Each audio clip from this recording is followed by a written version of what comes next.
So I hope you enjoyed the talks during the break. I like the imitation. I hope we get more people to talk with a suit in front of a green screen here at ETH. So let's go ahead with syntax, which is the next step in the lecture. So the idea is that we have all of these data shapes that I told you at the beginning. So it's basically trees, graphs, cubes, tables, and basically vectors now, because we kind of know that now for text, we like to store these as vectors in a vector database. So these are the 5 fundamental shapes. And today we are going to start focusing on trees. And why trees? Then I will explain why. But this is basically what's going to keep us busy actually during several weeks. Tables are already covered at the bachelor's level. We also brushed them up in the first week. And then at the end of the semester, we'll also look into cubes and into graphs, 1 week for each. Vector databases or text, so there's information retrieval. So for some of you who took it last semester in the bachelor's, there's also LLM lectures here at ETH. So this is also addressed at other places. So this is the stack that we've seen in the first weeks, and we are now here. We already know how to store things. Now you can store in S3, you can store in Azure Blob Storage, you can store in HDFS. So these are very commonly used for big data, right? And then we are going to look at these two today. So there's many syntaxes. So text, CSV, you probably know CSV, XML, JSON, you probably heard. RDF for XML, it's for graphs. Turtle is for graphs. XBRL is for cubes. So there's syntax for everything. Why is it that we need syntax? Well, it's probably for 2 different purposes. One of them is because we want to store data as text. Text has the advantage that it's readable by a human being. It might seem unimportant, like why would it matter that a human being can read it, but it has advantages. One of them is that you can modify it yourself. You can open it in a text editor and modify the data. Makes it very convenient. But there is another reason, which is how far away into the future can you still read that file? Because at some point, we imagine our descendants in 1,000 years that are archaeologists and they want to know everything about us, and they found a file. If it's a text file, that's going to be much easier for them to actually decipher than a binary file. And in fact, this is exactly the reason why, you know, the ETH library, they have a data repository for research-related data that you can also submit to so-called data journals. And they require that the formats that you use are not like opaque binary formats, but these kind of formats that can basically be read by humans. So it's important for this reason.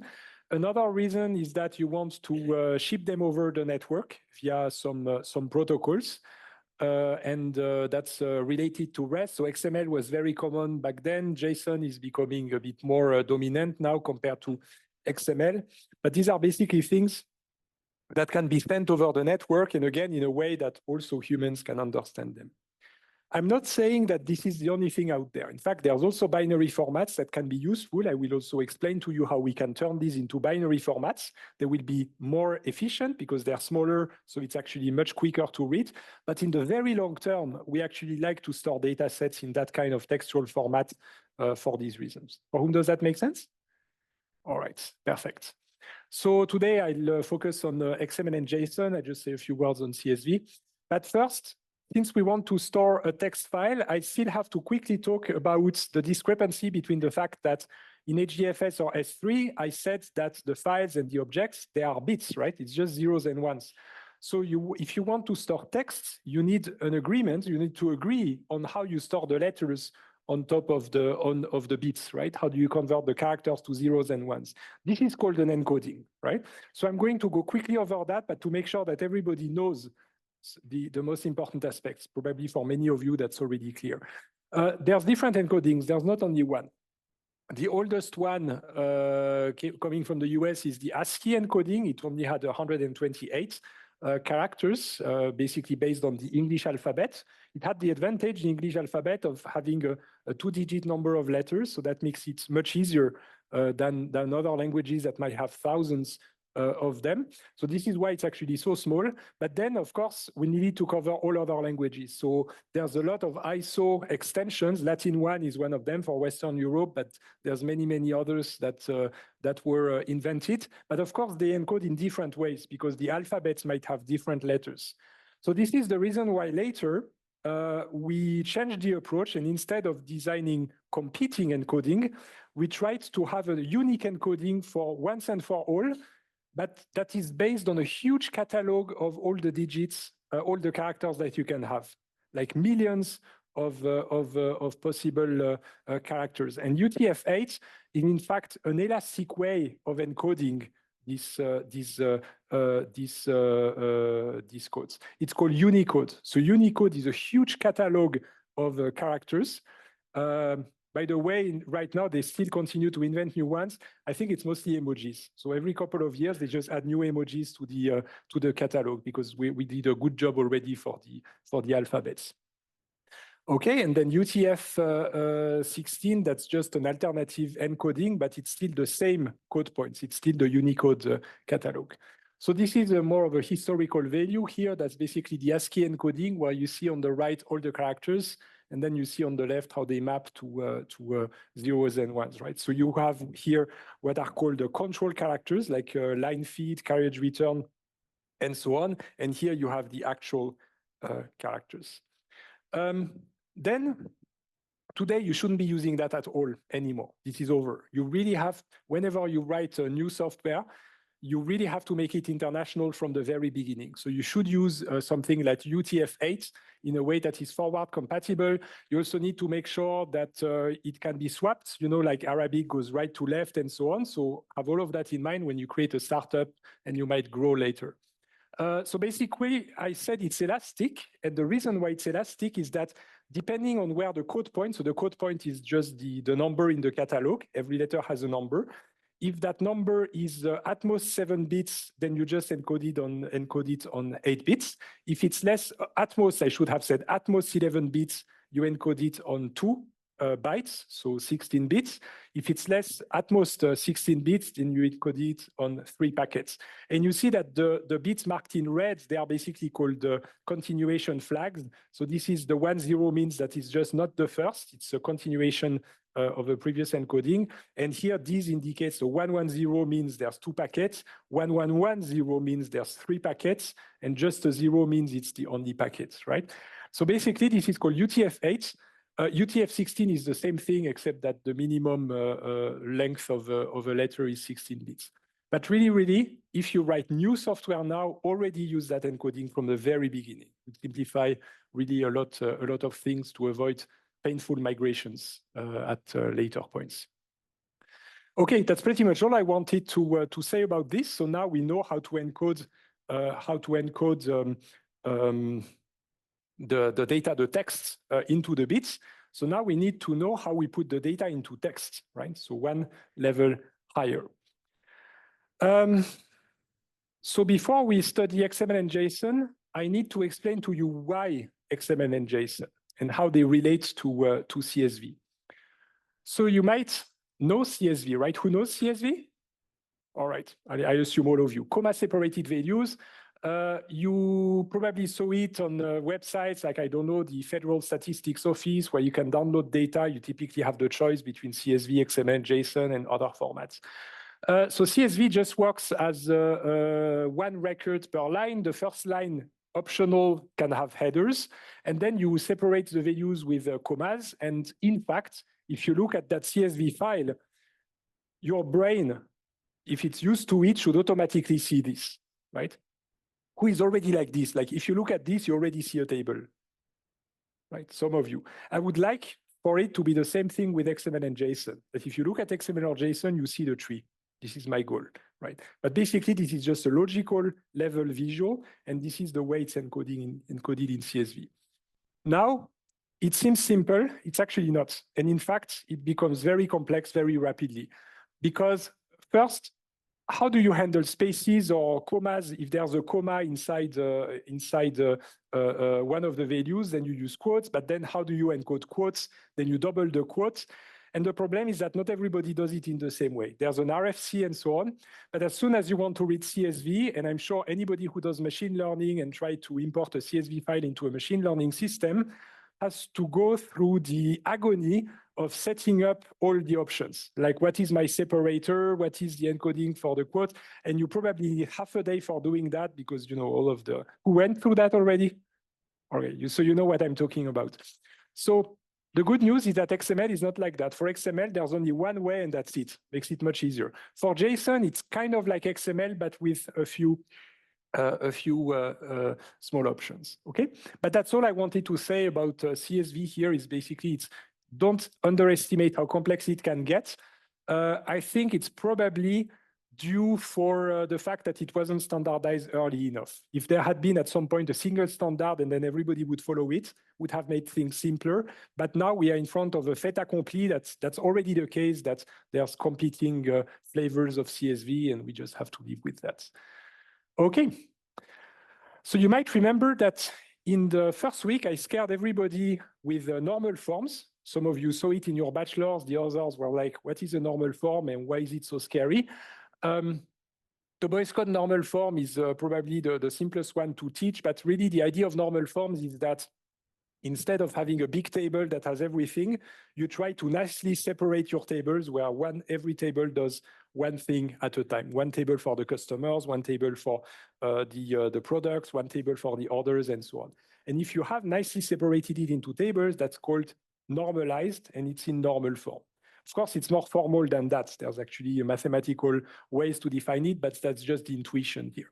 But I have good news for you is that this is where it goes for the purpose of this course. So this is very good news because all you need to understand is this idea that normalizing the data means splitting it into tables.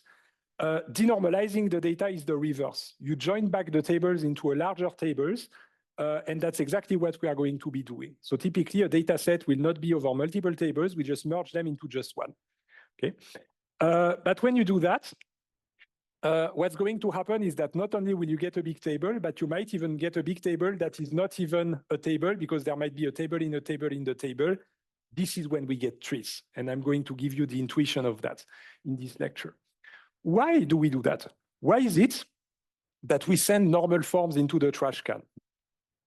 This is because in data analytics, we are here. So we are going to download data sets from the internet, put them on S3 on HDFS, and that's it. It's there, and then we query them in place as it is. This is read intensive. We write it just once, and then we read it. This is the opposite of a SQL database that is serving, for example, Digitech Galaxus, right?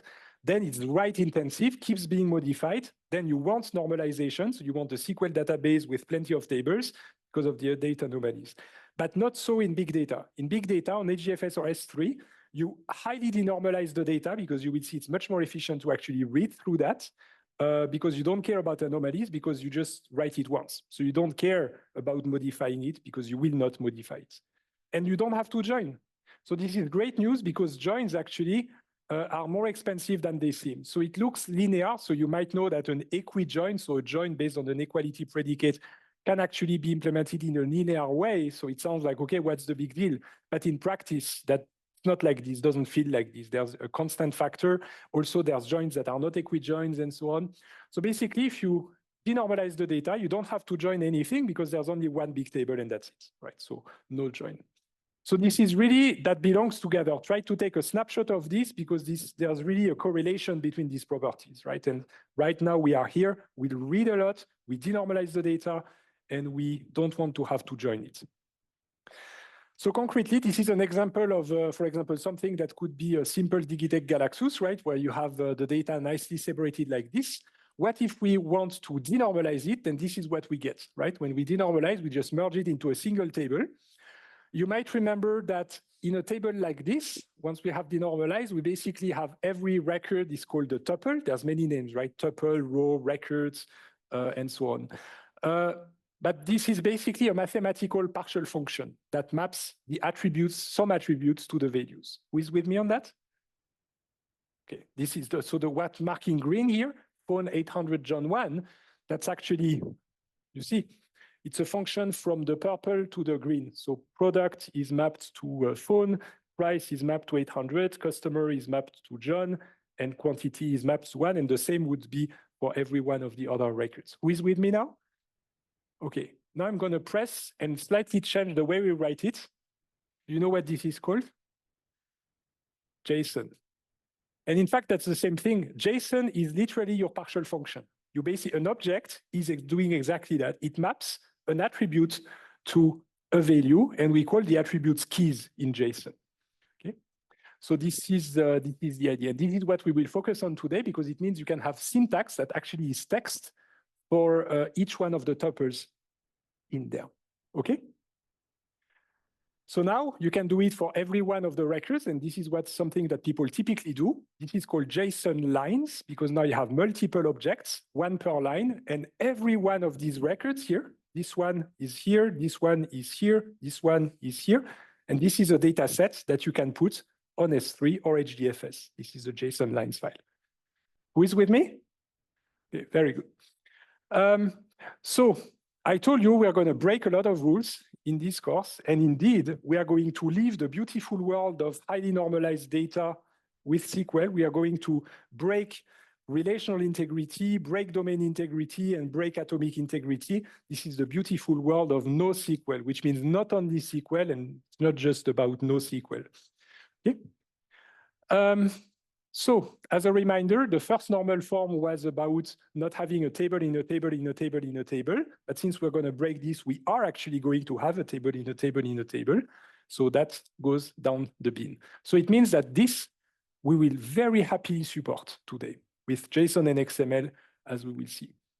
Because this can actually be stored in JSON in this way, right? So let me explain that. We'll go more in details into JSON later, but the product is the phone. Price is 800.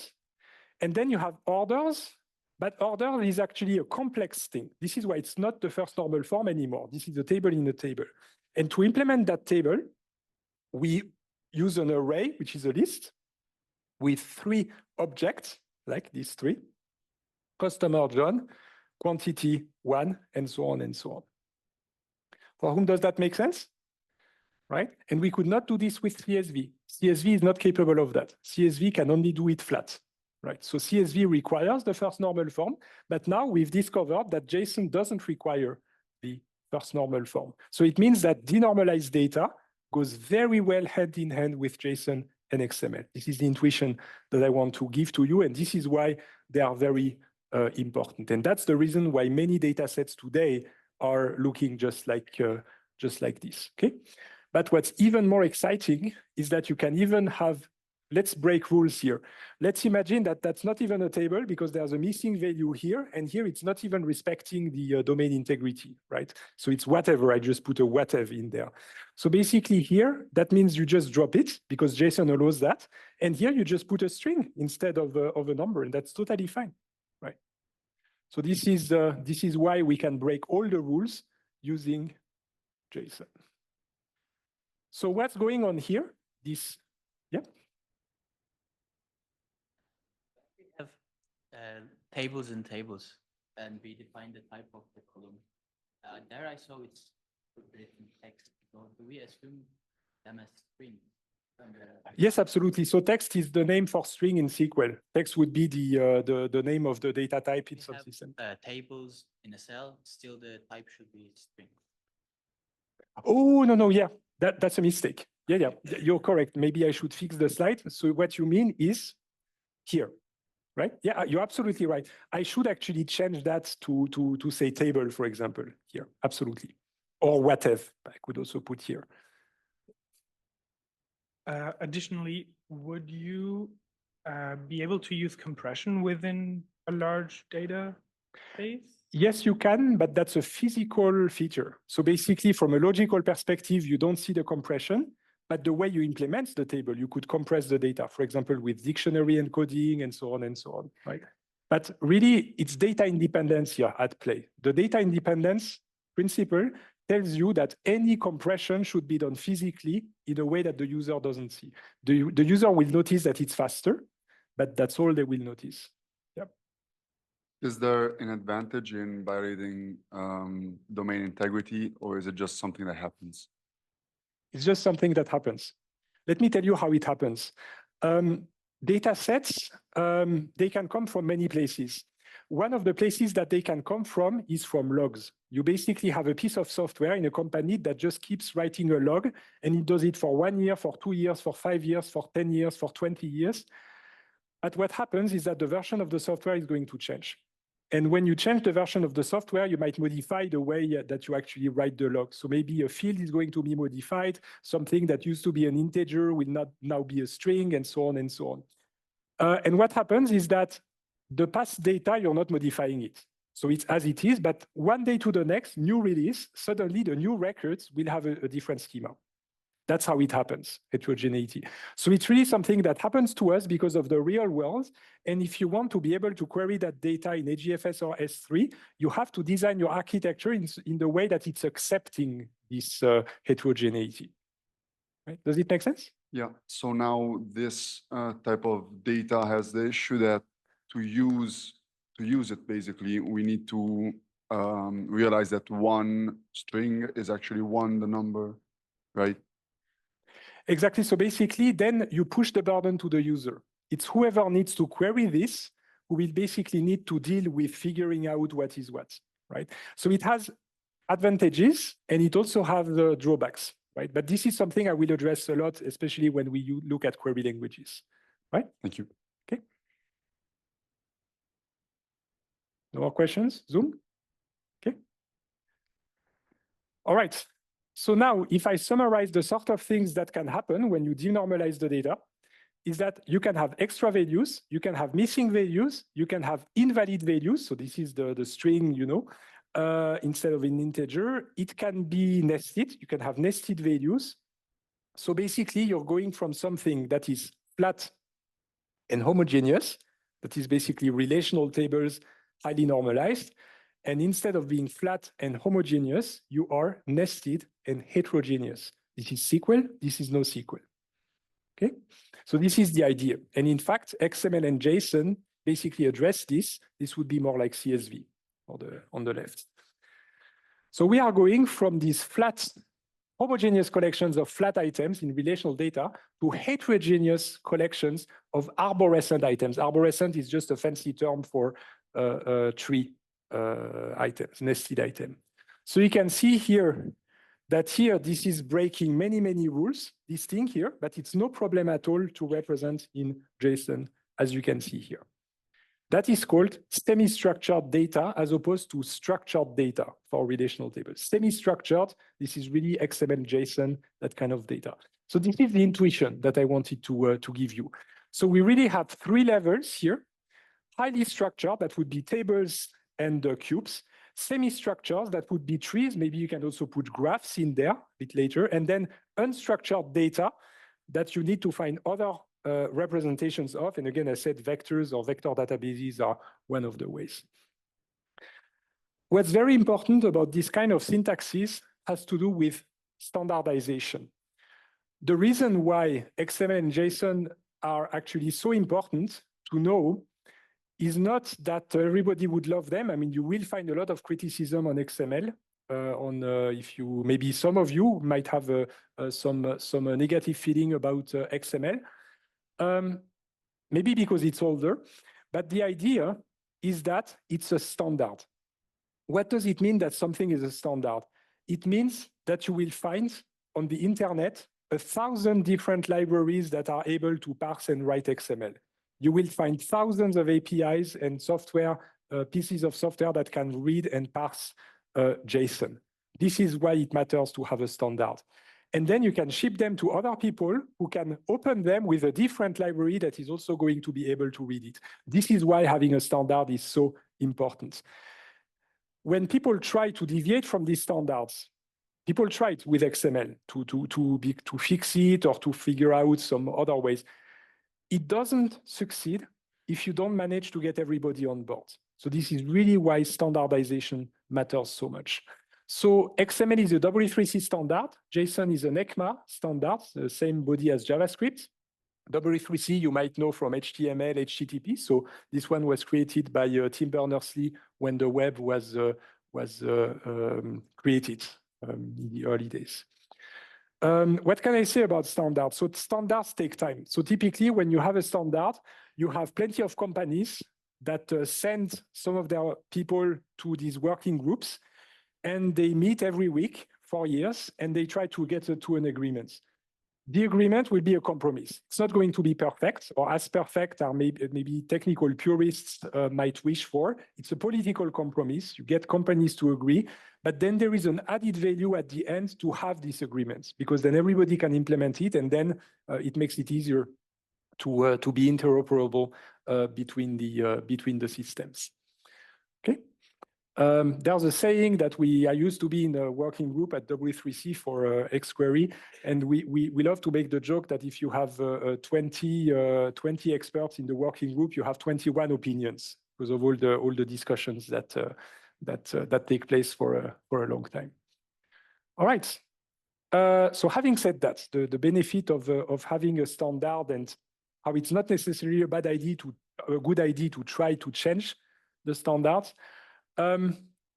Let's dive into syntax.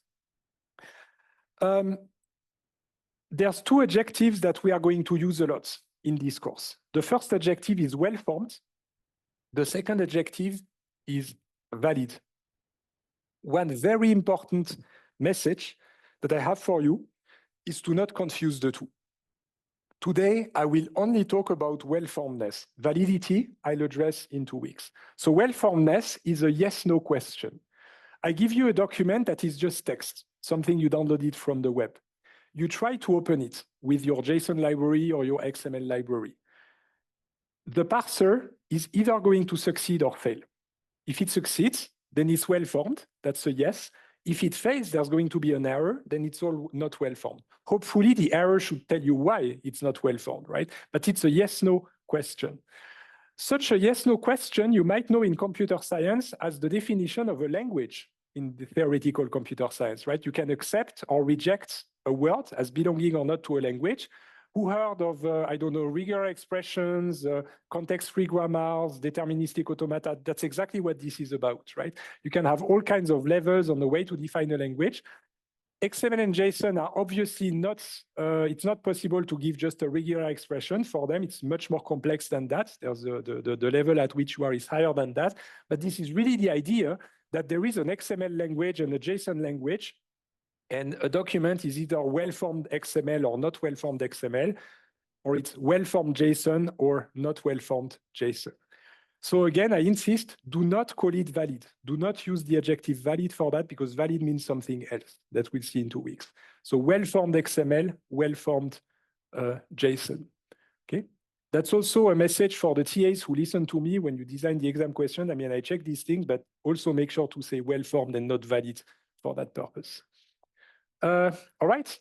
So this is the document. So this is an example of XML document, right? Looks like this. And this is an outdated JSON document. I thought I had updated it, but obviously the latest version didn't make it. But basically, this is XML and this is JSON. I'm going to go into the details of the syntaxes for you to learn. Basically, you cannot not know them. Right. So even if you're scared of XML, it's actually used in practice, very popular with government. You wouldn't imagine the number of XML-based standards, even here in Switzerland. Did you know that your tax return, who files a tax return? The tax return is in fact XML. The QR code, so the barcode, contains an XML document. The bank statements that you might get contain XML. It's everywhere. This is really what people actually use in practice.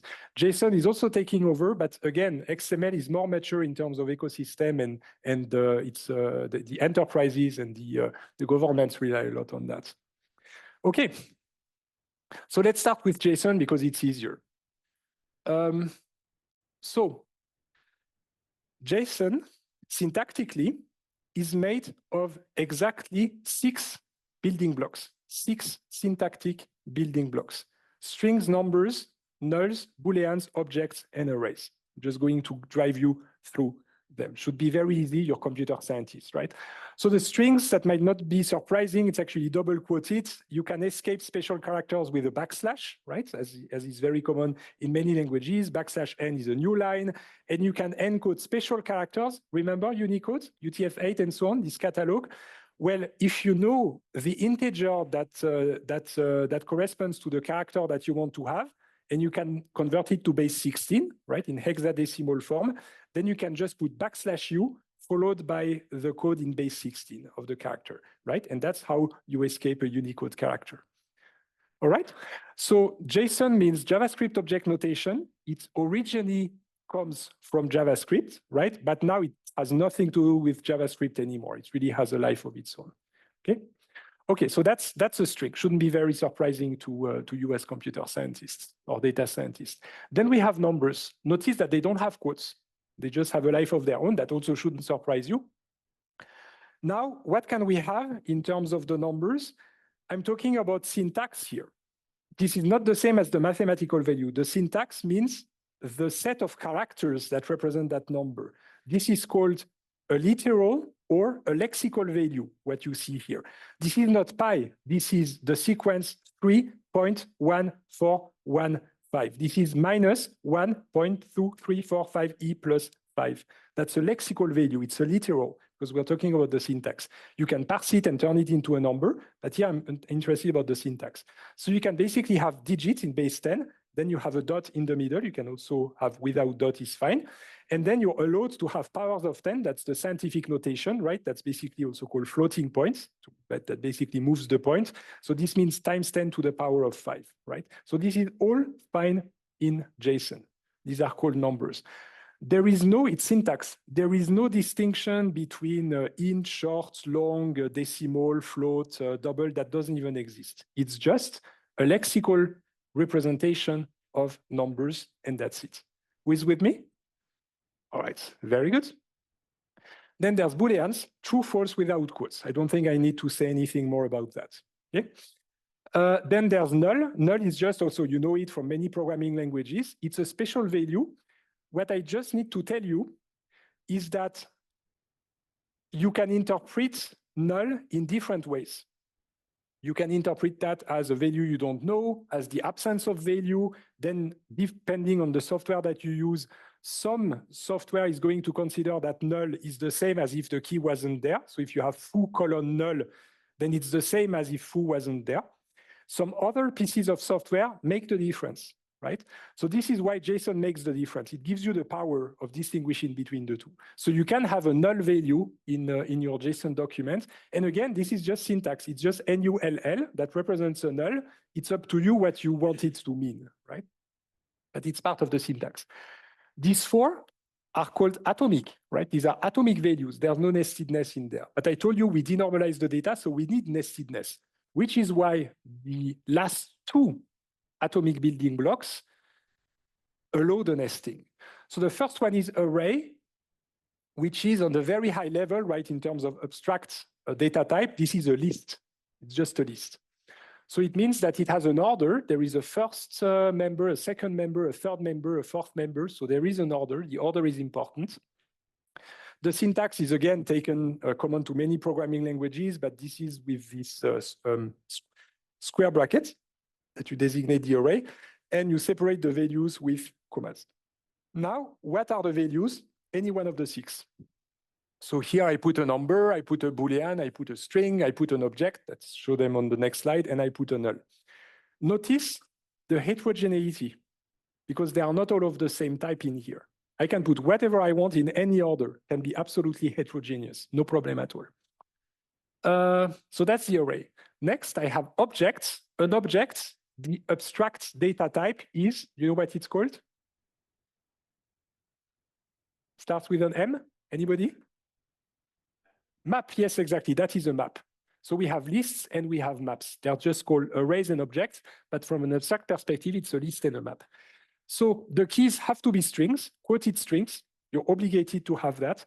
And then any values you want. So again, you see it's fully heterogeneous. And you see it nests. I can have here an object in an object. Here I have an object in an array. I could also have an array in the object. I could also have an array in the array. It fully generally mixes. Okay? Now, just a few more warnings, common things.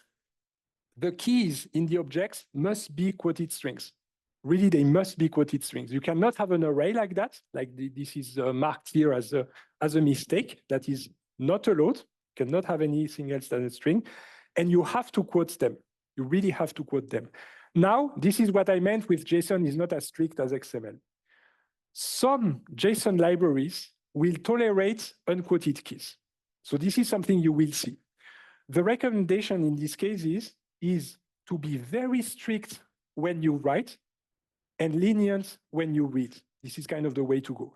So if you produce JSON, quote all the keys, you make it safe. If you want to read JSON, then it's fine to be a bit lenient and to accept more, right? So strict when you write, lenient when you read. It's kind of the way to handle these things. So always put quotes to whatever JSON you produce, but be prepared to see some unquoted keys here and there. Then within the same object, the keys cannot repeat. That's not allowed to have twice the same key here and here. You really have to have different keys in the same object, right? If it's different objects, that's fine. But I put something in parentheses here. That's the should. So you know that when you have a standard, there are these words, these modal words that are marked in uppercase: must, should not, can, cannot, may not, and so on. This is, it's called the species, right? It's the language of specifications. They are always uppercase in the text. This rule that the keys cannot repeat is actually a should. It's not a must. So you need to be aware of that. What does it mean? Strict when you write, lenient when you read. It means if you create JSON, do not repeat the keys, never. And in fact, we'll see many of the NoSQL products and database products do not accept repeating keys, right? You can also, you might have heard treat a warning as an error, right? So many people just consider you treat a should as a must. If it said should, then treat it as a must and just don't duplicate the keys. In this lecture, we'll take it as a must. We will not have any repeating keys in JSON objects, okay? All right. This is an example of actual data because that was just made up examples, but this is actual data that's taken from a data set that was known as the Great Language Game. Whoever heard of that one? Very popular a few years ago. It was a game online that you could play. It would play some voice speaking in a language, give you 4 choices, and you had to pick which one you think is the language spoken. There's a question over there. Yep.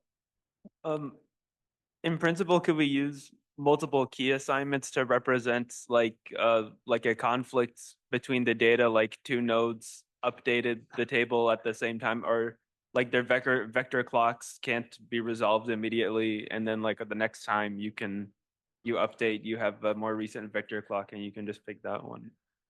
You could, but not in my course. I Oh. would answer that way. So we really treat it as a should. So now there are systems that basically do accept multiple keys and they have special semantics. This is always at your own risk, right? The moment you start having multiple keys here, you're basically restricting the set of libraries that will be able to read your file. A lot of them will just reject it. So you're basically making it not interoperable because only your own piece of software and some others will be able to open it. If on top of that, you put assumptions or semantics on what it means to repeat a key, then you're even less interoperable because now only your own software is able to read it. Does it make sense? Oh, thank you. And just one more question on the previous slide. So in principle, could we have like a table as a key or something? No, Like, just no. a string. Has to be a okay. string. Yeah, you can have a table as a value, but by now you know that by table in JSON, that's an array of objects, right? We represent a table as an array of objects, but it has to be as a value. You cannot have a table as a key. A key is a string.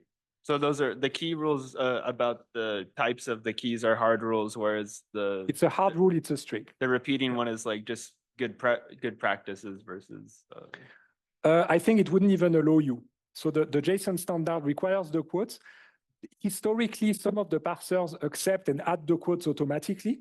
But even if you try to put a table in there, I think it will be lenient if the string is simple, like foo or bar, unquoted, it will add back the quotes for the key. If you try to put a full array of objects in a key, I don't think many parsers are going to add quotes around that. They will just say, no, come on, you're pushing it, that's not JSON. Right? Does it make sense? Awesome. Okay. All right. Okay, so this is the one of the data sets that we'll use in the lecture. It was a game played. So you see here the 4 choices that were given to a user right here. That was the guess of the user. That was the correct answer. So they got it wrong here. Probably somebody was speaking Italian with a German accent or something. Here, that's UID, so base 16 encoding of the sample. That's actually a binary format. We'll see in 2 weeks, you can actually validate that. This is a date. We'll see also that you can validate that, but that's only in 2 weeks. For now, it's just a string and the country, right? So there are 16 billion of these objects that are nicely put in a file that is, I think, 2 gigabytes or something, and that's perfect for querying. So we use that in the exercises. This is just one object among the many. Now, if I come back to what we've seen before, basically any table like this can be saved as a list of JSON objects like this, JSON lines. But what you do typically is that you just put one object per line. You remove, you see here, there's new lines and tabulation and so on. It's great for us humans, the new lines and the tabulations, easier to read. A computer couldn't care less. So this is why when you put it as a data set, you remove these new lines and so on, and you just put one object per line. Okay? JSON lines. Next, if you want to nest, as I told you, remember this pattern. A table in a table will typically be as an array of objects. This is how you do it. You could also have directly an object in an object or an array of strings in and so on. But if you have a table, that's really an array of objects, right? Questions? Yes? Maybe the microphone, or we still have a few minutes. Go ahead. In the last slide, would you also store all of those in some array? Or how are those like managed together? Like each of those lines, are they sort of separate objects, or how do we recognize that they're coming from the same table? Oh, so it's just what the format means. So basically, when you download a file like that, that has an object per line, the assumption is that it's a collection of objects. It's a collection of objects. And when it's flat, because here you only have atomic values, then you know that you can interpret that as a table, right? But all the format says, it's a huge file where every line is a JSON object in text. Does it make sense? Yeah. And so if you wanted to represent like 2 different tables though in sequence, would you say one is a, one's a, yeah. So you could create 2 files, 2 different files. This is one way, one file for each table, or you could merge them in the same file. You could just drop everything into the same file, right? But probably I would put them in different files though. It makes it easier to process. Yeah. Okay. Just thinking if I annoy you with more things, or if I let you go. Well, okay, I'll let you go. Yes, that's XML. That's a big chunk of data to digest. Maybe I can still ask you if you followed. If you want to be so kind as to tell me. This one. So yes, I hope it made sense that I basically try to not just teach you JSON, but teach you the perspective of JSON and XML, how they fit into big data. They are absolutely important. We'll see later that JSON actually can be seen as data frames, like pandas. We'll see a bit later. So we are above 80%. That is perfect, and not too close to 100% that everybody is bored. So thank you very much. Enjoy the exercises, and I'll see you tomorrow at 9 over there. Thank you.